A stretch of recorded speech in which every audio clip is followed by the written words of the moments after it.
رمضان مبارک غزوہ بدر جب مسلمانوں کی تعداد تو 313 تھی، لیکن سامنے جو لشکر تھا اس کی تعداد تگنی تھی، یعنی کہ 3 گنا زیادہ تھی. لیکن وہ پروردگار کی ذات پر توکل اور وہ جو محبت رسول ہے یہ صلی اللہ علیہ وسلم یہ بتا دیتی ہے کہ چاہے آپ تعداد میں کم ہو لیکن خدا کی پاک ذات پہ توکل اور اگر محبت اور رسول کی دل میں، تو آپ کوئی بھی بڑی جنگ، کوئی بھی بڑا غزوہ آپ جیت سکتے ہیں. یہ توکل ہم مسلمانوں میں اس وقت ہونے کی بہت زیادہ ضرورت ہے.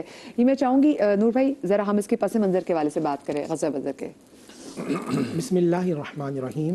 دیکھیں ایک لشکر جا رہا ہے اور ابو سفیان اس کو لے کے جا رہے ہیں، اور وہ لوگ تھے کہ جو مکے کے سارے جن کا پورا سرمایہ مکے کے لوگوں کا لگا ہوا تھا، اور نبی علیہ الصلوۃ والسلام نے جو جنگ کی یا اٹیک نہیں بلکہ دفاع میں کی، کیونکہ وہ چھوٹی موٹی جنگ سے وہ مستقل کر رہے تھے، تکلیف دے رہے تھے. تو نبی علیہ الصلوۃ والسلام نے صحابہ سے ایک مشورہ کیا. سعد بن عبادہ رضی اللہ تعالیٰ عنہ بھی وہاں موجود تھے جو مہاجرین میں سے تھے. اچھا حضور پہلے ابو بکر صدیق نے کہا، پھر عمر فاروق نے کہا، مگر حضور کی چاہت تھی کہ مہاجرین کہیں کہ کیا کرنا ہے. تو اس پہ سعد بن عبادہ انصار صحابہ نے سعد بن عبادہ ان کے سردار تھے. انہوں نے دیکھا یا رسول اللہ آپ کی چاہت ہماری طرف ہے، آپ چاہتے ہیں ہم کچھ کہیں جی. یا رسول اللہ ہم موسیٰ کی قوم کے نہیں ہے کہ ہم کہیں آپ اور آپ کے خدا لڑ لیں. آپ ہمیں کہیں گے ہم دریا میں قدم کر لیں گے، آپ ہمیں کہیں گے ہم پہاڑ سے نیچے گر جائیں گے، آپ کہیں گے ہم تلوار سے اپنی گردنیں اڑا لیں گے. یا رسول اللہ آپ جو کہیں. پھر حضور صلی اللہ علیہ وسلم کے ساتھ یہ لشکر نکلا ہے. کبھی کبھی میں سوچتا ہوں ابو بکر صدیق، عمر فاروق اور رسول اللہ کے ساتھ سیدنا علی حیدر کرار کرم اللہ وجہ الکریم کو پورا قافلہ، اور سیدنا حمزہ جو اللہ کے شیروں میں سے ایک شیر ہے وہ بھی ہے، اور وہ بدر کے اس علاقے کے اندر انٹری ہوتی ہے اور نبی علیہ الصلوۃ والسلام وہاں دعائیں کر رہے ہیں. اور وہ جبل ملائکہ آج بھی زبیر بھائی آج بھی جہاں چاروں طرف پہاڑ ہیں، مگر جہاں جبرائیل کے قدم لگے، جہاں میکائیل کے قدم لگے، جہاں 5000 فرشتے اترے، اللہ نے اس کا رنگ ہی بدل دیا اور قیامت تک بتا دیا کہ جہاں فرشتے جس چیز کو مس کر دیں اللہ اس کا طریقہ، اس کا انداز بدل دیتا ہے. تو جہاں رسول اللہ کے قدم لگے عریش. اور پھر ایک رات پہلے حضور صلی اللہ علیہ وسلم کے پاس ایک چھڑی، حضور کے ہاتھ میں چھڑی ہے اور فرما رہے ہیں ابو جہل یہاں قتل ہوگا، عتبہ یہاں قتل ہوگا، شیبہ یہاں قتل ہوگا، فلاں قتل یہاں. 70 جگہ نشان لگائے. جہاں رسول نے اشارہ کیا تھا اگلے دن صحابہ نے دیکھا اسی جگہ، نہ 1 انچ آگے نہ 1 انچ پیچھے، قاتل وہی مرا پڑا تھا. زمین جانتی تھی جنگ مشرق میں ہو یا مغرب، جہاں مصطفیٰ نے قدم لگایا ہے، اشارہ کیا ہے، قاتل کو گرنا یہیں پر ہے. اور پھر مقتول کو اور پھر آپ یہ دیکھیں اگلے دن جو ہے وہ جنگ ہوتی ہے. کبھی کبھی نقشہ دیکھیں میں بڑا حیران ہوتا ہوں کہ سیدنا حمزہ رضی اللہ تعالیٰ اور جناب حیدر کرار موجود ہیں، اور جب پھانسا پلٹا ہے علی نے تو 70 میں سے 35 کو مارا پھر علی نے. فاتح خیبر کی جو تلوار چلی ہے سبحان اللہ، آسمان سے فرشتوں کا نزول ہے، اور اس میں کئی موضوعات. میں آپ سے پوچھتا ہوں، سامنے جتنے لوگ بیٹھے ہیں ناظرین پوچھتا ہوں کہ اگر سامنے کفار موجود ہیں اور آپ کوئی پتھر پھینکیں تو جو کنکری ہے وہ کہاں تک جائے گی؟ وما رمیت اذ رمی، کہاں تک جائے گی؟ دور، سینکڑوں دور میل دور کافر ہے، لگ جائے گی؟ نہیں لگے گی نا. نبی اسلام نے ایسی کنکریوں کو اٹھایا اور کنکری اٹھانے کے بعد ایسے پھینکا ہے سبحان اللہ. وہ دست مصطفیٰ، وہ دست مصطفیٰ کی طاقت، وہ کنکری جانتی ہے کہ مجھے آج مصطفیٰ پہ فدا ہونا ہے. حضور نے پھینکا وہ ڈائریکٹ رسول کی ہاتھوں کی کنکریاں اور جا کے دشمنان مصطفیٰ پہ لگی، اور دشمن مصطفیٰ کی وہ جو ایک ان کی کیفیت تھی وہ بدل کے رکھ گئی. اور نبی کے پاس یہ ہوا نعاس، قرآن کے اندر لفظ ہے کہ سیکنڈ کی قنوتگی آئی ہے. اور پھر یہاں نبی کا علم غیب بھی آتا ہے. نبی صاحب نماز پڑھ رہے ہیں، حضور نے انٹیلیجنس کا سب سے پہلا جو طریقہ وہ رسول اللہ نے بتایا. اور نبی صاحب سے پہلے جو جنگیں ہوتی تھیں وہ کفار لڑتے تھے، سب سے پہلا طریقہ تھا جس کو دیکھ کر کفار ابو جہل حیران تھا. جی اچھا. نبی صاحب نے انٹیلیجنس کس طرح لگائی؟ 2 صحابہ کی جو ہے نا وہ ڈیوٹی لگائی کہ تم گشت کرو گے، اور ان صحابہ کا انتخاب کیا نہ جن کو مکہ والے جانتے ہیں جن کو مدینے والے جانتے ہیں. زبیر بھائی 9 نوجوان وہ گئے اور ایک لڑکے کو پکڑ کے لے کے آئے. ابھی بس مختصر بات ختم کر رہا ہوں، اور اس کو سختی کر رہے ہیں کہ بتا کتنے لوگ ہیں، بتا کتنے لوگ ہیں. وہ جھوٹ بولتا ہے، صحابہ چھوڑ دیتے ہیں. حضور نے سلام پھیرا اور سلام پھیرتے ہی کہا جب وہ سچ بولتا ہے تو تم اسے مارتے ہو، وہ جھوٹ بولتا ہے تو تم اسے چھوڑ دیتے ہو. ادھر آؤ بیٹے. حضور نے سر پہ ہاتھ رکھا، بتاؤ کتنے لوگ؟ فرمایا اس لیے مجھے نہیں بات. اچھا یہ بتاؤ کتنے جانور ذبح کرتے ہیں؟ فرمایا ایک دن 10 اونٹ ذبح کرتے ہیں، ایک دن 9۔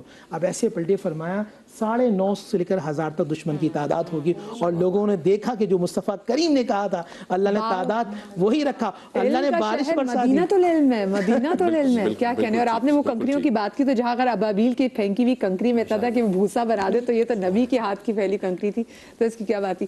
ہم وہ جو شجاعت کی بات کریں، جو شجاعت نظر آئی، وہ جو مین آف دا وار جس کو کہتے ہیں، وہ ذرا پلیز اس کے بارے میں۔ بسم اللہ الرحمن الرحیم۔ دیکھیے قرآن مجید نے جنگ بدر کو بہت خوبصورتی کے ساتھ بیان فرمایا، لقد نصرکم اللہ ببدر وانتم اذلہ، کہ بالتحقیق اللہ سبحانہ وتعالیٰ نے میدان بدر میں تمہاری مدد کی، حالانکہ تم دنیاوی اعتبار سے اسلحہ وغیرہ کے اعتبار سے پست تھے، جو ظاہری ایک انحصار ہوتا ہے نا کہ ان کی فوج زیادہ ہے، ان کا اسلحہ زیادہ ہے۔ دیکھیے بدر کا جو سب سے بڑا خاصہ ہے وہ یہ ہے کہ یہ وہ پہلی جنگ ہے کہ جو پیغمبر اکرم نے اسلام کے دفاع میں لڑی ہے، اور کیفیت یہ کہ یہ جنگ مسلط کی جاری نبی اکرم صلی اللہ علیہ وآلہ وسلم پر، اور پیغمبر اکرم وہ نبی ہیں۔ میں آج دیکھتا ہوں کہ جب دنیا کی تحریکیں آگے بڑھتی ہیں تو نعرے لگوا کر عوام کو آگے کر کے لوگ پیچھے ہٹ جاتے ہیں۔ قربان جائے نبی اکرم صلی اللہ علیہ وآلہ وسلم کی قیادت پہ مولا کائنات امیر المومنین فرماتے ہیں کہ وَقُنَّا إِذَا احْمَرَّ الْبَاسُ اتَّقَيْنَا بِرَسُولِ اللہ، فرماتے ہیں جب جب جنگ کے شعلے بھڑکتے تھے ہم نبی اکرم صلی اللہ علیہ وسلم کے پیچھے چھپتے تھے، ہم نبی کے پیچھے ہوتے تھے، نبی آگے ہوتے تھے۔ اور فرمایا لم یکن احد منا اقرب الى العدو منہ، فرمایا حضور سے زیادہ ہمارے قریب اور دشمن سے قریب کوئی نہیں ہوتا تھا۔ حضور دشمن اور ہمارے بیچ بیچ میں رہا کرتے تھے، یعنی آپ ایسا نہیں ہے کہ جنگ کا طبل بجا اور پیغمبر اکرم نے لوگوں کو آگے کر دیا، نہیں، خود پیغمبر پہلے آگے ہوئے میدان بدر میں اور اپنے دستے ید اللہ کو بلند کیا، اور عجیب و غریب جملہ جو ابھی بیان فرما رہے تھے، فرمایا اللہم انجز لی ما وعدتنی، پروردگار جو تو نے مجھ سے وعدہ کیا ہے اس سے پورا کر دے۔ اس کا مطلب کوئی وعدہ ہوا ہے۔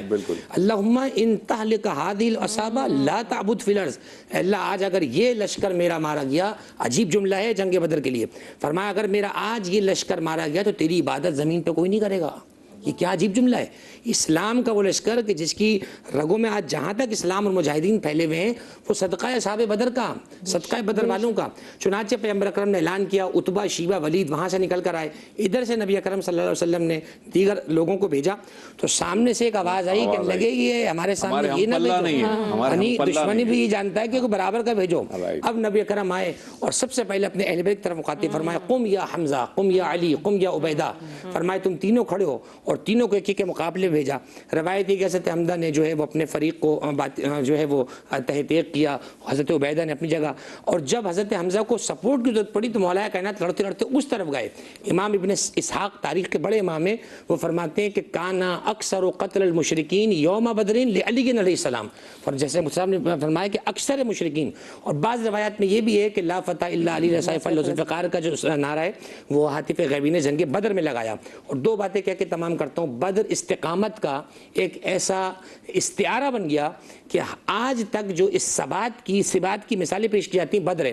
حضرت ابو الفضل عباس علیہ السلام کی زیارت جب ہم کربلا میں کرتے ہیں تو ایک زیارت کا فقرہ ہے، حضرت عباس کی زیارت میں جو امام جعفر صادق علیہ السلام نے پڑھی ہے، ایک عجیب جملہ ہے، اشہد انک مضیت علی ما مضی بہ البدریون، امام صادق فرمایا اے عباس میں گواہی دیتا ہوں آپ اس راستے پر چلتے ہوئے گئے جس راستے پر بدری لوگ تھے، وہ استقامت، وہ اللہ پر یقین، وہ توکل۔ تو میں سمجھتا ہوں آج جو حالات حاضر ہیں، آج جو امت مسلمہ کا فریم ہم بگڑا ہوا دیکھ رہے ہیں، آج نصرت الہی موجود ہے، ہم میں وہ کیپیبلٹی نہیں ہے، ہم میں وہ محبت، اس کو جذبہ کہیں کم ہو گیا ہے، تو ہمیں چاہیے کہ اپنے جذبہ ایمانی کو بلند کریں۔ وعدہ ہے وَأَنْتُمُ الْأَعْلَوْنَ إِن كُنْتُم مُؤْمِنِينَ، بالکل ایسی، بالکل ٹھیک ہے جی۔ اسی حوالے سے بدر کے حوالے سے کچھ اور اگر واقعات آپ بتا سکتے ہیں۔ بسم اللہ الرحمن الرحیم۔ مارکہ بدر جو ہے نا وہ ہمیں تعلیم کیا دے رہا ہے؟ مارکہ بدر ہمیں توکل سکھاتا ہے، اللہ پہ بھروسہ کرنا سکھاتا ہے۔ جب نبی اکرم صلی اللہ علیہ وآلہ وسلم نے مکہ چھوڑا تو کعبہ کو مڑ کر دیکھا اور کہا کہ اگر میرے شہر کے لوگ مجھے یہاں سے نہ نکالتے تو اے کعبہ میں تجھے کبھی نہ چھوڑتا۔ اور رسول کعبے سے بڑی محبت کرتے تھے، اس کا اندازہ آپ اس بات سے بھی لگائیں کہ نبی اکرم صلی اللہ علیہ وسلم جب یہاں مدینہ میں آئے تو قریباً 17 مہینے تک آپ نے بیت المقدس کی جانب نماز تو پڑھی، لیکن بار بار چہرہ رسول صلی اللہ علیہ وسلم آسمان کی طرف دیکھتے تھے کہ اللہ جو ہے وہ کعبے کو قبلہ بنا دیں، اور اللہ رب العالمین نے حالت نماز میں یہی حکم دیا، اور نبی اکرم صلی اللہ علیہ وسلم نے کی جن لوگوں نے پیروی کی ان کو عشرہ مبشرہ ہم کہتے ہیں. تو توکل کیسا کرنا ہے اللہ پر یہ نبی نے ہمیں سکھایا ہے, سمجھایا ہے. اور آپ یہ دیکھیں کہ نبی اکرم صلی اللہ علیہ وسلم کے جو اصحاب ہیں نا, انہوں نے کیا کہا کہ ہم سمندر میں کود جائیں گے, ہم پہاڑ سے نیچے اتر جائیں گے, کب ہم اپنی گردنوں کو کاٹ لیں گے اگر آپ کا ایک حکم ہو. تو رسول کی اطاعت, من یطع الرسول فقد اطاع اللہ, جس نے رسول کی اطاعت کی اس نے اللہ کی اطاعت کی. اب نبی اکرم صلی اللہ علیہ وآلہ وسلم جب پہنچے ہیں نا بدر, تو آپ صلی اللہ علیہ وآلہ وسلم نے جو انتخاب کیا ہے جگہ کا, وہ جگہ پتھریلی سی تھی. اور آپ یہ دیکھیں کہ ہم بعض اوقات معاملات میں کہتے ہیں کہ یار یہ میرے ساتھ صحیح نہیں ہو رہا, یہ جگہ ٹھیک نہیں ہے, یہ جگہ ٹھیک نہیں ہے, لیکن اللہ کی اس میں مصلحت کیا ہے وہ ہم نہیں سمجھ سکتے ہیں. رات میں اللہ نے وہاں برسات برسائی اور اس سے وہ جو پتھریلی زمین تھی وہ صحیح لیول ہو گئی. ٹھیک ہے. اور پھر آپ دیکھیں اللہ نے انہیں میٹھی نیند سلا دیا تاکہ وہ آرام بھی کر سکیں. ایک اونگ طاری ہو گئی, سب کے سب سو گئے. اللہ نے انہیں تقویت بخشی نیند کے ذریعے سے. اور صبح سب کو پتا تھا, جناب امیر حمزہ جب تشریف لے کر آئے تو یہ بڑے بڑے نام ہیں, عتبہ, شیبہ, یہ وہ نام تھے. ابو جہل کی اگر ہم بات کریں تو ابو جہل جو بنتا تھا بہت زیادہ سورما جو بنتا, جی ہاں, تو اس کے لیے آپ دیکھیں کہ اللہ نے کیا منتخب کیا ہے. اللہ نے اس کے تکبر کو ایسے توڑا کہ جو دو نوجوان ہیں, جی بالکل نوجوان, کم عمری میں, اتنی زیادہ ایج نہیں تھی, معوذ اور معاذ, ان لوگوں نے کہا کہ چچا ہمیں بتائیں کہاں ہے وہ شخص. اور وہ گئے اور انہیں وار کر کے ابو جہل کو, جس سے لوگ بڑے بڑے لوگ ڈرتے تھے, اسے قتل کیا.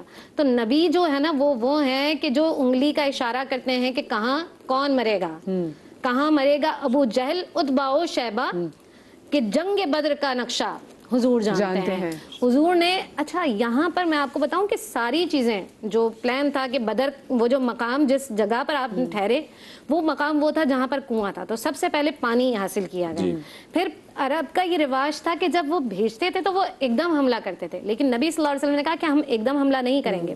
نبی نے بتایا کہ ہم نے لڑنا کیسے ہے. نبی نے کہا کہ ایک دم سے تیر نہیں برسانے, جب دشمن بالکل قریب آ جائے. نبی آخری وقت تک یہی چاہتے تھے کہ جنگ نہ ہو, کیونکہ نبی جو ہے نا, وما رسلناک الا رحمۃ للعالمین. مسلمان جنگ اس وقت کرتا ہے جب وہ اپنی عورتوں کی, اپنی عزت نفس کی, اپنے بچوں کی, اپنی جگہ کی حفاظت چاہتا ہے اور دین کی سربلندی چاہتا ہے. یہی وجہ تھی کہ جنگ بدر جیسا مارکا ہوا.